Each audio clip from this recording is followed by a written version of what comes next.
ఓం మహాగణాధిపతయే నమ. ఓం గురుభ్యో నమ. ఓం శ్రీమాత్రే నమ. అరుణాం కరుణాతరంగితాక్షీం ధృతపాశాంకుశపుష్పబాణచాపాం అనిమాదిభిరావృతాం మయూకైః అహమిత్యేవ విభావయే భవానీం. శ్రీమాత్రే నమ. ప్రేక్షకులకి ఆ లలితాంబిక అమ్మవారి యొక్క అనుగ్రహం పరిపూర్ణంగా కలగాలని మనస్ఫూర్తిగా కోరుకుంటూ మనం ఈరోజు ఆంగ్ల నూతన సంవత్సరం రాబోతుంది ఒక 3-4 నెలల్లో. దానికి చాలామంది ఏమండి న్యూ ఇయర్ నుంచి గ్రహాలు ఎలా మారుతాయి, దానివల్ల మేము కొన్ని ప్లానింగ్స్ చేసుకోవాలి అడిగినప్పుడు నేను చెప్పింది ఏమిటంటే ఇది మనకు ప్రామాణికం కాదు, మనది ఉగాది నుంచే చూసుకోవాలని చెప్పినప్పుడు, లేదండి మేము మా లైఫ్ ప్లానింగ్స్ కొన్ని ఉంటాయి, ఈ సంవత్సరం ఇలా కానీ ఇల్లు కొనాలా వద్దా, అసలు ఉద్యోగం మారచ్చా వద్దా, ఇన్వెస్ట్మెంట్ చేయాలా వద్దా, ఇలాగ వివాహం దగ్గర నుంచి ప్రతిదీ కూడా గ్రహాలు ఎంతవరకు సపోర్ట్ చేస్తున్నాయి, సపోర్ట్ చేయనప్పుడు అది కంపల్సరీ అవుతుంది. ఒక్కోసారి ఉద్యోగం మారడం కానివ్వండి, గృహం కొనుక్కోవడం కానివ్వండి, వివాహం కానివ్వండి, ఇన్వెస్ట్మెంట్ కానివ్వండి, ఏదైనా కానీ. మరి అలాంటప్పుడు ఎటువంటి పరిహారాలు చేసుకుంటూ దాన్ని ముందుకు వెళ్ళాలి అనే విషయం తెలుసుకోవాలి కదా.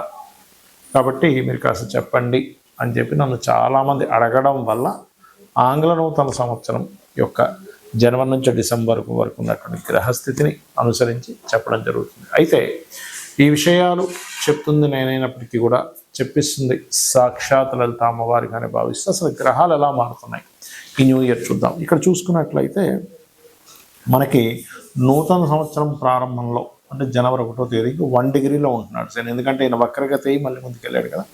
1 డిగ్రీలో ఉన్న శని జూలై 27కి 2026 జూలై 27కి వక్రిస్తాడు. వక్రించి అతని వక్రత్యాగము 10th డిసెంబర్ రోజు వక్రత్యాగం అనేటువంటిది పోతుంది, గుర్తుపెట్టుకోండి. రైట్. ఇక అలాగే మేజర్ ప్లానెట్ శని, రెండవది మేజర్ ప్లానెట్ అయినటువంటి గురువు మనకి జనవరిలో 27 డిగ్రీల్లో ఉంటున్నాడు మిథున రాశిలో. అలా ఉన్నటువంటి గురువు పర్టికులర్గా జూన్ 2వ తేదీకి కర్కాటకంలోకి అంటే ఉచ్చస్థితిలోకి వస్తున్నాడు. ఆ ఉచ్చస్థితిలోకి వచ్చినటువంటి గురువు మరలా ఎంతవరకు ఉంటాడు ఆ కర్కాటక రాశిలో అంటే 1 నవంబర్ 2026 వరకు ఉంటాడండి. అంటే 1 నవంబర్ 2026కి మళ్ళీ సింహంలోకి వెళ్ళిపోతున్నాడు.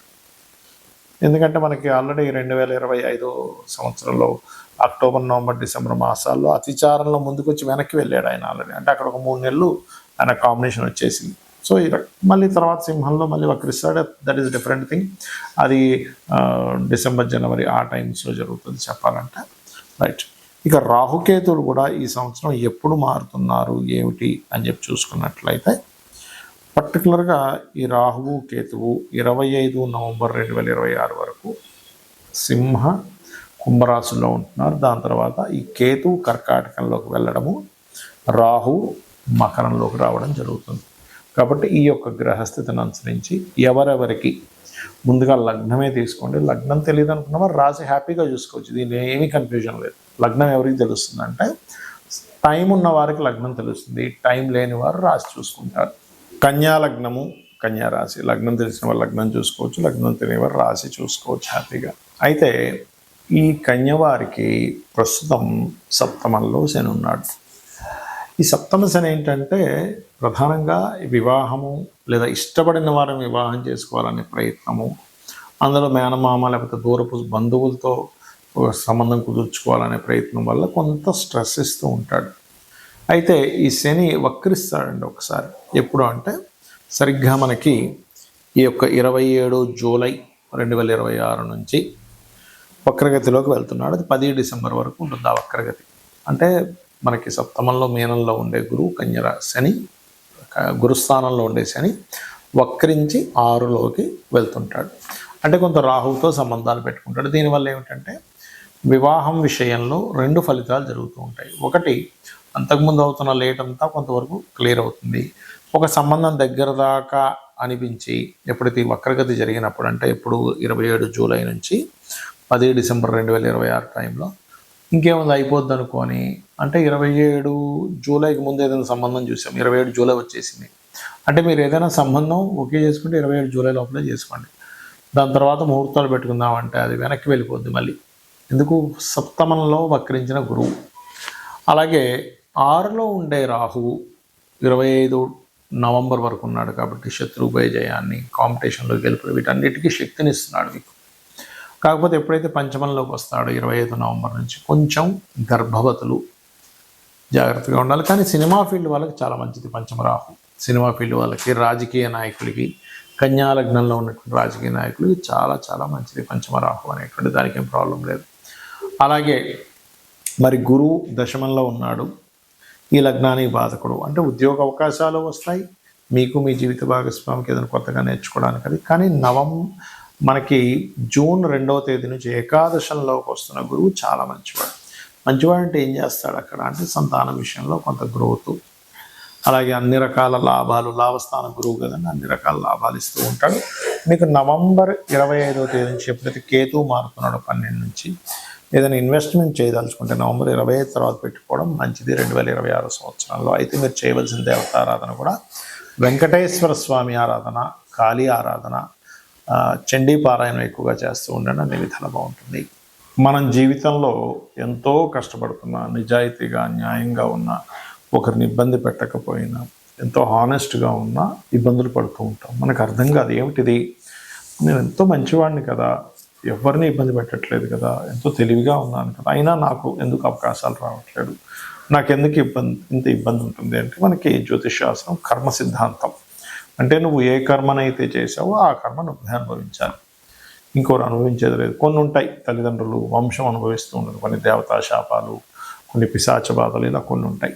అయితే ఇక్కడ మనం అర్థం చేసుకోవాల్సింది, ధనం రావట్లేదు పూర్వజన్మలో ఎక్కడో ధనపరమైనటువంటి విషయాల్లో నేను సరిగ్గా దాన్ని వినియోగించుకోకపోవడమో, ఇబ్బంది పెట్టడమో, అవమానించడమో చేశాను ధనాన్ని, లేదా కుటుంబాన్ని సరిగ్గా చూసుకోలేదు, అప్పుడు ధనపరమైన ఇబ్బందులు వస్తూ ఉంటాయి.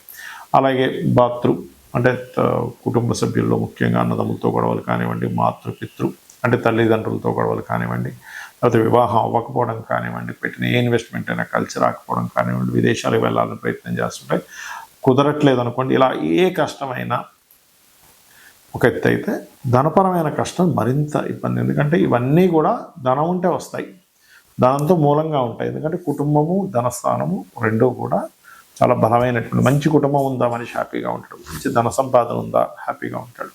అయితే వీటితో పాటు అనారోగ్యము, కొన్ని పిశాచ బాధలు ఇవి కూడా ఉండవని చెప్పట్లేదు. కానీ మనం మరి ఎందుకు నిత్యము పూజలు చేస్తున్నా, లేకపోతే ఎంత చక్కగా ఉన్నా ఎందుకు మనకు అనుకున్నంత రావట్లేదు అంటే, మీరు చేసేటువంటి నిత్య పూజాది విధానంలో మనకి శాస్త్రంలో ఉంది ఏమిటంటే మంత్రము, యంత్రము, తంత్రము అంటారు.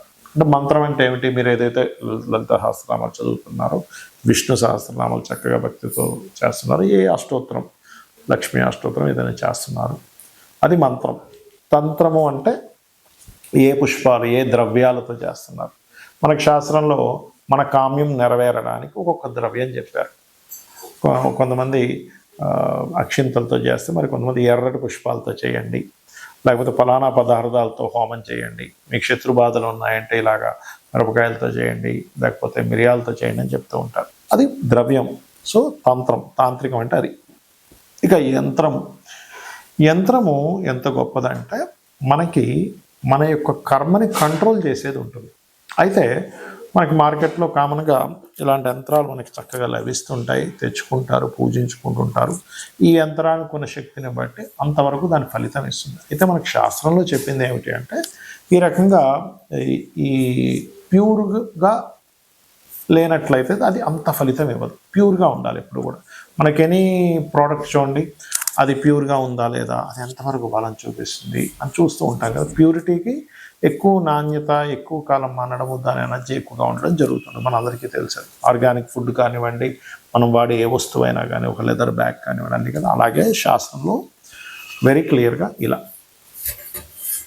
ఇది ఏమిటంటే చూసుకున్నట్లయితే చూడండి క్లియర్గా, ఇది లక్ష్మీ యంత్రము, ప్యూర్ కాపర్ అన్నమాట. ఇది ప్యూర్ కాపర్, మీరు టెస్ట్ చేయొచ్చు కూడా కావాలంటే. ఈ ప్యూర్ కాపర్ మీద మరి యంత్రం వేసుకొని తీసుకెళ్ళి ఇంట్లో పెట్టేసుకుంటే వస్తుందా అంటే అలా పనిచేయదు. మనకి చాలామంది పాపం అమాయకంగా మార్కెట్లో ఇది దొరుకుతుంది కదా అని తీసుకెళ్ళి పూజ చేసేసుకుంటారు. ఇది పూజ చేసుకున్నందుకు కొంత ఫలితం ఇస్తుంది, నేను ఇవ్వదు అని చెప్పట్లేదు. కానీ ఇదే యంత్రంలో కనుక మీరు చక్కగా దీనికి పంచవాసములు అంటారు. అంటే ధాన్యవాసము అంటే ధాన్యంలో ఒకరోజు పెడతారు, పుష్పవాసం పుష్పాల్లో ఒకరోజు పెడతారు కొన్ని మంత్రాలు చదివి, అలాగే జలావాసము, జలంలో కొన్ని రోజులు పెడతారు. అలాగే క్షీరావాసము, భూవాసం, ఇలా 5 వాసములు చేసినప్పుడు దీనికి ఒక శక్తి వస్తుంది. ఇలా 5 వాసాలు చేసినటువంటి యంత్రానికి రుద్రాభిషేకం చేస్తారు. ఏకాదశ రుద్రాభిషేకం, సహస్ర రుద్రాభిషేకం చేసేవారు కూడా ఉంటారు. అలా చేసి కొన్ని జపాలు, కొన్ని రోజుల పాటు జపం చేసి ఈ యంత్రానికి శక్తిని చేకూరుతారు.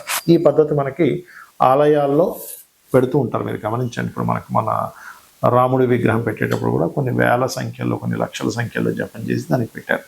ప్రతి ఆలయంలోనే మనకి ఆదిశంకరాచార్యులు వారు కూడా యంత్ర స్థాపనలు చేశారు. తిరుపతిలోని చాలా ప్రదేశాలు. అంటే అది ఆకర్షణ ఇస్తుంది. ఆకర్షణ ఎప్పుడైతే ఎక్కడైతే ఉంటుందో, ఎందుకంటే కుజుడు ఆకర్షణకు కారకుడు, కుజుడికి సంబంధించిన మెటల్ ఈజ్ కాపర్. కాబట్టి ఇక్కడ మీరు అర్థం చేసుకోవాల్సింది ఏంటంటే, మీరు అనుకున్నంత స్థాయికి మీరు వెళ్ళలేకపోతున్నారు, మీరు ఇంకా రీచ్ అవ్వలేకపోతున్నారు, ఎంత ధర్మంగా ఉన్నా, ఎంత కష్టపడుతున్నారు అంటే మన కర్మ అడ్డుపడుతుంది. కర్మని తొలగించేటువంటి శక్తి కుజుడికి ఉంటుంది. అంటే కుజుడు అంటే ప్రయత్నం. అందుకే నువ్వు ప్రయత్నం చేయి, నీకు గ్రహాలు కూడా అనుకూలిస్తాయంటూ ఉంటారు. అంటే కుజుడు ప్రయత్నం, కుజుడు కష్టపడి చేసేది, ఎలాగైనా సరే విక్టరీ అవ్వాలని. అందుకే చూడండి, ఎవరికైనా కుజుడు స్ట్రాంగ్గా ఉంటే వాళ్ళు ఈ యొక్క స్పోర్ట్స్లో రాణిస్తారు.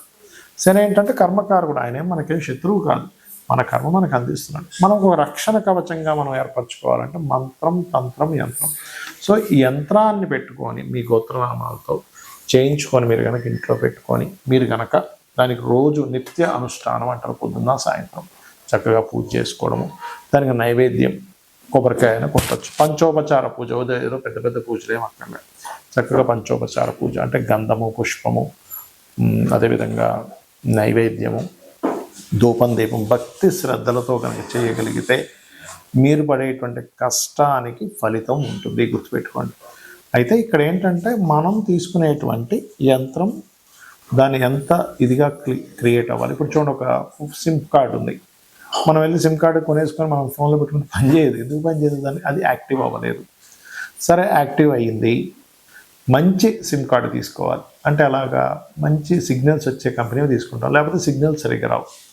అలాగే సిమ్ కార్డు వేసుకున్న తర్వాత మళ్ళీ ఎవ్రీ మంత్ రీఛార్జ్ చేయడము, లేకపోతే ఫోన్ని ఛార్జింగ్ పెట్టడము, ఎవ్రీ మంత్, లేకపోతే దానికి డాటా కొన్ని ఉంటాయి, అవన్నీ రీఛార్జ్ చేస్తుంటాం. అంటే అలాగే మనం ఏదో ఇంట్లో యంత్రాన్ని పెట్టేసుకోవడం కాకుండా ఈ యంత్రానికి సరిగ్గా పరివార దేవతలు ఎవరు, ఎటువంటి బీజాక్షరాలు, ఎటువంటి సమయంలో యంత్రం వేయాలి, దీనికి ఎలాంటి వాసాలు చేయాలి, దాని తర్వాత మనం తెచ్చుకొని ఇంట్లో పెట్టుకున్నాక కూడా దాన్ని ఎలాగ చేసుకోవాలనేటువంటి సరైన పద్ధతి కనుక చేసినట్లయితే మనకి, మన కర్మలకి, మనలో కూడా బుద్ధి చైతన్యం, అంటే నేనేం చేస్తున్నాననే ఒక క్లారిటీ, నేను ఎలా కష్టపడాలని ఒక క్లారిటీ, ఏ రకంగా ఉండాలనేటువంటి ఒక క్లారిటీ ఆ యొక్క అమ్మవారు మన బుద్ధి అందు ప్రవేశపెడుతుంది. తద్వారా మనం జీవితంలో కష్టాల నుంచి బయటపడగలుగుతాము. శ్రీమాత్రే నమః.